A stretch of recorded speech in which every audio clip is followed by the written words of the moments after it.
Let's see this question. The question is incorrect statement is, तो हमें यहाँ पर 4 स्टेटमेंट्स गिवन है, हमें इनकरेक्ट स्टेटमेंट को आइडेंटिफाई करना है। तो यहाँ पर जो कॉन्सेप्ट अप्लाई होगा, माइटोसिस का भी ऑप्शन है तो माइटोसिस का कॉन्सेप्ट भी अप्लाई होगा, एंड मियोसिस के भी स्टेटमेंट्स हैं तो मियोसिस भी यहाँ पर अप्लाई होगा। तो इन ऑप्शंस को अगर हम देखें, सबसे पहला diplotene can last for month और ईयर्स, ये बिल्कुल सही है। डिप्लोटीन प्रोफेज 1 की एक फेज है जिसमें वो बहुत सारी सेल्स जैसे कि oocytes हैं कुछ वर्टिब्रेट्स की, उनमें अरेस्ट हो जाता है फॉर मंथ्स और ईयर्स, तो ये सही है। In interkinesis chromosome do not reach the extremely extended stage of interphase nucleus, ये भी बिल्कुल सही है।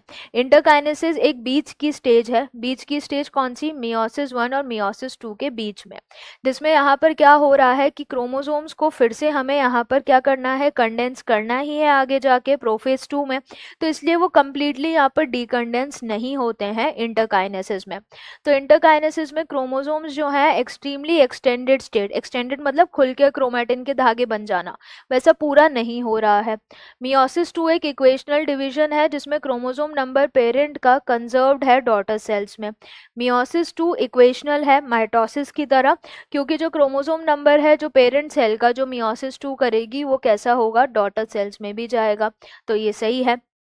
Mitosis is usually restricted to haploid cells only, mitosis usually देखा गया है डिप्लॉइड सेल्स में, यूजुअली एनिमल्स के अंदर माइटोसिस देखा गया है डिप्लॉइड सेल में, हैप्लॉइड्स में नहीं, पर हैप्लॉइड्स में भी होता है। तो इसीलिए यहाँ पर इनकरेक्ट स्टेटमेंट पूछा गया था, तो इनकरेक्ट स्टेटमेंट क्या हो जाएगा, ऑप्शन डी। तो करेक्ट आंसर क्या है, ऑप्शन